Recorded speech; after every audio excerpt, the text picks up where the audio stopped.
Alberto, encantado de recibirte Igual, en igual, el lindo estar acá. programa Reto Siglo XXI. Complicados retos en este Sí, momento, es ¿ah? un momento difícil para el mundo y es un Para momento el mundo. difícil para el país también. Estamos con un déficit fiscal preocupante, veníamos con una situación acongojante en la parte de una deuda pública alta, 72% más o menos del PIB, con grandes obligaciones en dólares y con una deuda no solo alta, sino costosa también, ¿verdad? En Sí. promedio.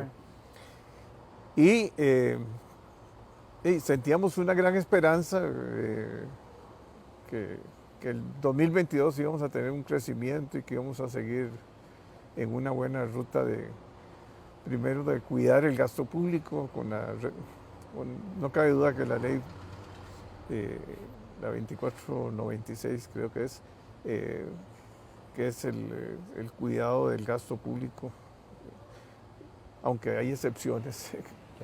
Esa fue una salida preocupante, ¿va? Ojalá que no hayan más excepciones a la regla fiscal. Pero sí, el gasto público se venía disparando hace muchos años y a base de endeudamiento el país fue cubriendo ese gasto. Y la situación fiscal sigue grave y se puede agravar más ahora porque los términos de intercambio van a sufrir mucho con el aumento de los precios de los combustibles, pero no solo los combustibles, es el transporte, es la logística, es el acero, los granos básicos, es toda una interacción. Estamos en un mundo globalizado y lo que está viviendo Ucrania y Rusia nos está afectando seriamente porque es toda Europa también. Solo Europa significa como 2.500 millones de dólares de exportación de Costa Rica ya.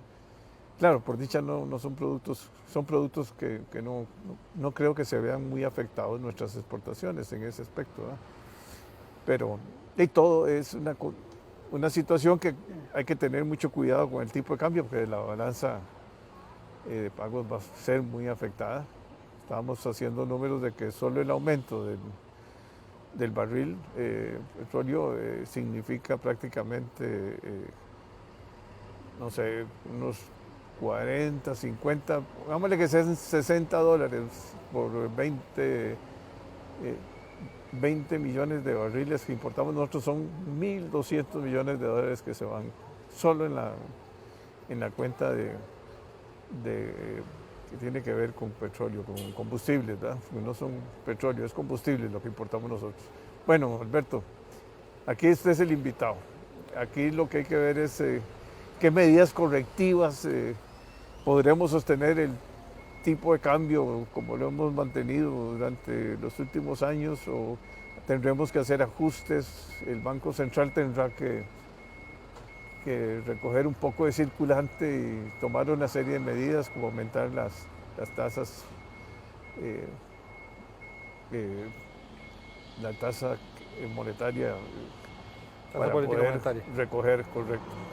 Sí, a ver, a mí me parece que en momentos como este, porque además es un momento importante en la historia, eh, el país además está a menos de un mes de una elección, así que tal vez vale la pena parar a ver para atrás un momentico, ¿no? Hace solo 14 años, Costa Rica había logrado bajar en 2 décadas y pico de un endeudamiento de más del 100% del producto a menos del 30%. Llevaba un cuarto de siglo de superávit primario casi que consecutivo. Estaba la economía creciendo al 6 y estábamos en el punto más alto de reservas de nuestra historia. En ese momento la coyuntura económica estaba en orden y eso nos permitía pensar en cosas de más largo plazo, más ambiciosas. Y a eso es a lo que quiero volver, que independientemente de si nos va a ir bien o mal en esta coyuntura, mientras estemos pensando en que la casa no se queme, no podemos remodelarla, no podemos pensar en otras cosas, no podemos pensar a largo plazo. Hubo un aumento muy importante en el gasto público en esos, digamos, en los primeros 10 o 12 de esos 14 años, que que fue en su abrumadora mayoría un aumento enorme en el costo de remuneración de la parte mejor pagada de los funcionarios públicos. Y eso nos lleva, para empezar, a un desajuste completo de cuánto pagamos. Si uno toma la relación entre cuánto gana el empleado público promedio y cuánto gana el individuo promedio en el resto de la economía, Más que duplica. y compara eso, esa relación entre países, en Costa Rica está 2.2 veces arriba del promedio de la OCDE. En otras palabras, tomando la OCDE como punto de referencia, nosotros le pagamos más del doble a la parte de arriba de los empleados públicos de lo que un país con nuestro ingreso uno podría predecir que paga. Y eso nos metió en un problema fiscal, como todos sabemos. Tuvimos una reforma fiscal importante en el 18, necesaria, dolorosa para los que estamos en el sector privado, muy dolorosa porque la factura nos cayó a nosotros. Pero como era peor la enfermedad que la medicina, nos tomamos la medicina hasta con gusto. Y esa reforma era suficiente siempre y cuando se la implementara y siempre y cuando no pasara nada. Y no es que no es que pasó algo, es que pasó la pandemia, ¿no? El 2019 fue un muy mal año, el 2020 fue un muy mal año en implementación. 700.000 millones dicen que fue. Un muy mal año en implementación de esa reforma, de manera que no fue hasta el año pasado donde hay que reconocerle a don Elian que tanto desde el punto de vista del control de gasto como desde el punto de vista de la aplicación de la reforma tributaria, los números se dieron vuelta significativamente. Entonces hoy en día tenemos quizás el problema fiscal en los inicios de un camino de estarse solucionando en vez de estarse agravando. Si efectivamente se cumple la regla fiscal, que ahora además no solo es ley, sino que además es parte de un convenio con el fondo, sino que además ayer los diputados aprobaron por mayoría calificada la ley de empleo público. 39 votos. Esto quiere decir que ya en términos de condiciones estamos cumpliendo el acuerdo con el fondo, lo cual libera mucho el acceso de recursos del exterior al país, lo cual además digamos que nos da una garantía extra. Desde el punto de vista fiscal podríamos estar en un horizonte de salida. Sin embargo, el entorno coyuntural sigue estando complicado. Está complicado para no ir muy lejos el tipo de cambio. Nosotros por años ya, desgraciadamente, la intervención del Banco Central en el tipo de cambio ha evitado la volatilidad de una forma en que ha evitado también el ajuste. Si la flotación administrada está demasiado administrada, deja de ser flotación. Sí, claro. La intervención del Banco Central ha impedido que el tipo de cambio haga gradualmente el ajuste que debió haber hecho. Pero claro, eso cuesta reservas. En este momento, por ejemplo, el único componente del acuerdo con el fondo que estamos en peligro de no cumplir es la posición de reservas, lo cual es irónico porque no era uno de los temas centrales cuando el acuerdo empieza a ser negociado. Y entonces tenemos un momento en el cual las tasas de interés tienden a subir. ¿Por qué? Porque hay presiones inflacionarias. ¿Por qué más? Porque suben afuera.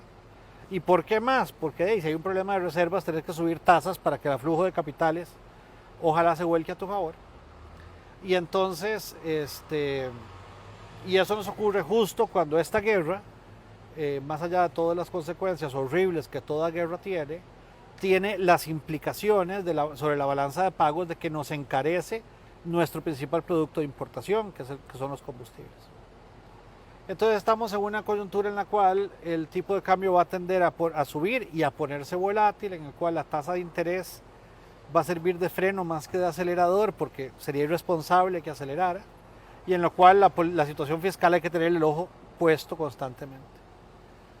Aún suponiendo de que estos temas salen airosos, son muchos temas, ¿verdad? Salir de la pandemia, salir de la guerra, de una guerra que se puede volver guerra mundial, enfrentar esta presión sobre el tipo de cambio, que además el tipo de cambio se ajusta, hay muchos que sufren, las finanzas públicas entre ellos. Pues el gobierno debe en dólares y además compra muchas cosas en dólares, ¿verdad? Lidiar con tasas de interés que suben, con muchas cosas que le meten ruido al crecimiento económico de corto plazo, en un momento en que deberíamos estar en franca recuperación. Mucha cosa coyuntural. Pero más allá de eso, hay que darse cuenta que tantos años pensando en la coyuntura nos ha impedido pensar en los temas estructurales de largo plazo que le ayuden a esta economía a desarrollarse, a este país a desarrollarse, que nos ayuden a ser más prósperos, más equitativos, generando más oportunidades, más justos, más democráticos, con más derechos, más sostenibles ambientalmente, con una mejor relación con el mundo. Esos problemas, que son problemas de largo plazo, cuando la casa está en llamas lo dejamos para después, pero la casa lleva en llamas mucho rato.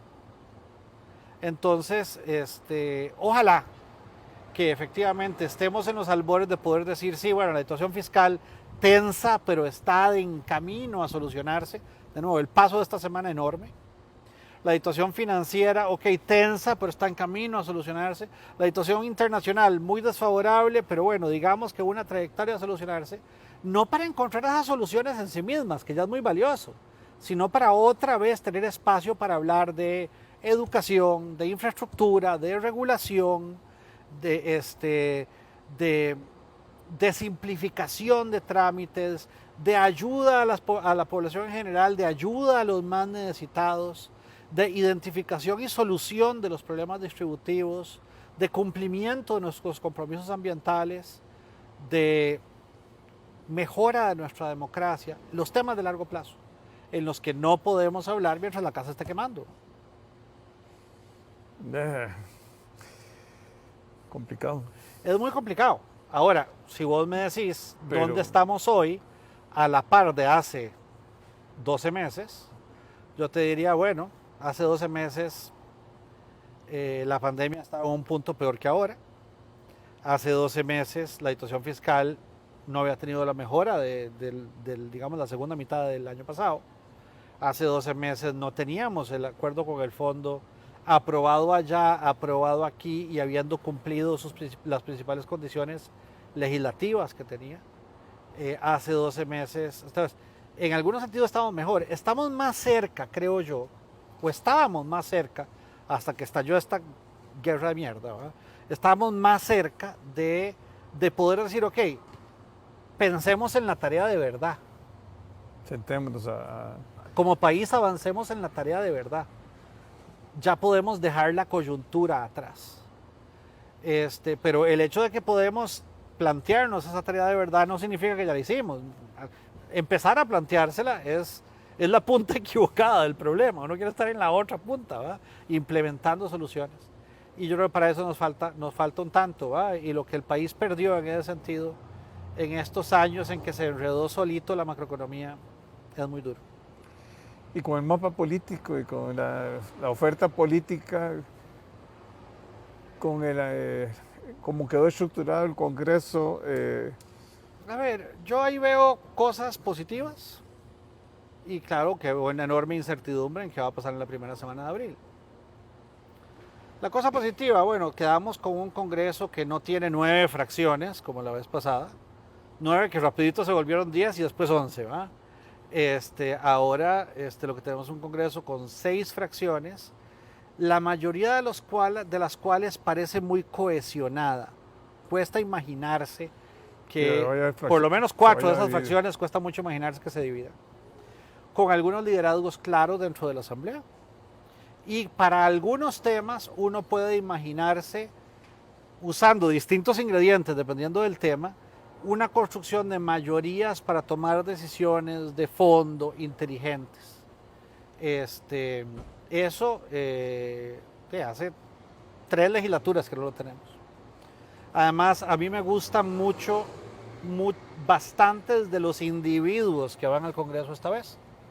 Me parece que puede ser una mejor asamblea que la que hemos tenido en... Tener 6 liberales. Sí, bueno, además sacamos 6 y vamos a ver también 6... también hay 6 de Frente Amplio, sí, eso sí. Hay 9 del PSD que no sabemos qué tan cohesionados van a ser porque vienen de lugares distintos, posiblemente con ideologías distintas, ¿verdad? Los diputados del PSD de la periferia del país vienen del PAC, mientras que las del centro del país vienen de un trabajo más de base y bueno, y una diputada que es una figura nacional, pero entonces va a costar más darse cuenta, va a tomarnos unos meses darnos cuenta si esa fracción actúa como un bloque o si se empieza a desmembrar. Pero aún si se desmembrara una o dos de estas fracciones, seguimos estando en una situación en la cual es más fácil imaginarse crear consensos de forma ordenada en esta asamblea 19, que en las 2 o 19 3 liberación, anteriores. Hay 19 una fracción. Mayor representación. Ahora, el resultado electoral que todavía falta, que es el resultado presidencial, a mí me parece que son dos personalidades muy diferentes. Y por lo tanto, pues hay una incertidumbre grande. ¿Cuál de los dos gana? ¿Qué tipo de personalidad gobierna? ¿Con qué tamaño de fracción legislativa cuenta? ¿Y con qué facilidad va a poder encontrar el equipo? Sí, claro. Y va a poder crear consensos. Crear consensos requiere un cierto número de diputados, requiere una cierta habilidad, una cierta personalidad, y además, ¿consensos alrededor de qué? Es más fácil crear consensos Sí. dependiendo de qué es lo que estás llevando. Entonces me parece que ahí todavía tenemos una incertidumbre grande. Entonces tenemos una incertidumbre grande internacional, porque conforme la pandemia se iba más o menos decantando hacia su final, se nos vino esta torta del señor Putin, ¿verdad? Y tenemos esta gran incertidumbre doméstica que es cómo se termina de conformar el Ejecutivo y la relación Ejecutivo-Legislativo. Ojalá que encaminándonos a una fase de las cosas en la cual la coyuntura, los temas de corto plazo estén más en orden, de manera que nos podamos plantear en los temas que de verdad le cambian la vida a la gente, que son los temas de largo plazo y que son a los que no les hemos podido poner atención de nuevo ya por estar apagando incendios. Por estar apagando incendios. Si el equipo no tiene para pagarle a los jugadores y el bus para ir al estadio se chochó y la caja te cerró el estadio porque no pagabas y no sabes dónde jugar, entonces esos problemas van primero.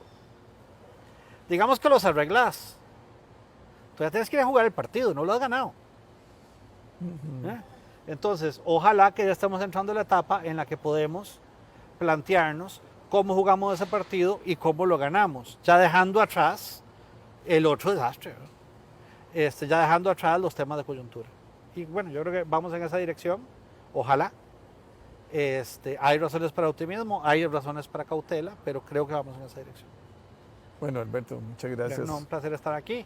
De verdad que en este lugar tan lindo, además debajo de este palo tan lindo, güey. Es un verdadero honor tenerte.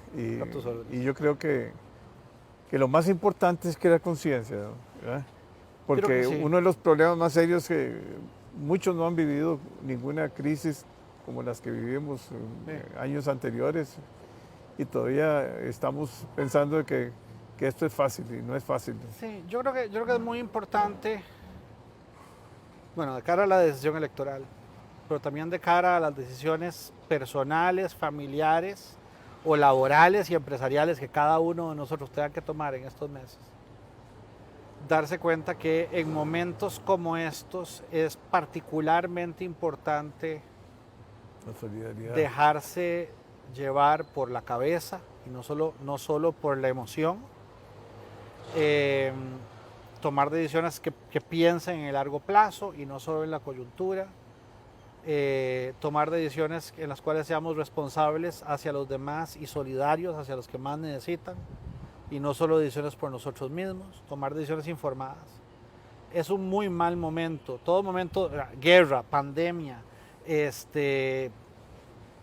desorden fiscal, elecciones, pésimo momento para dejarse llevar por la cólera, para llevar por las emociones mal dirigidas.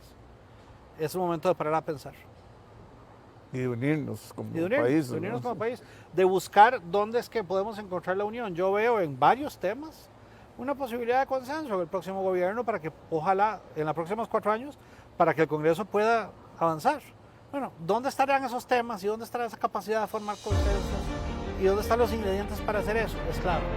Y también es clave que de verdad tengamos esa vamos a ver, más para adelante y más alrededor de lo que viene. Muchas gracias.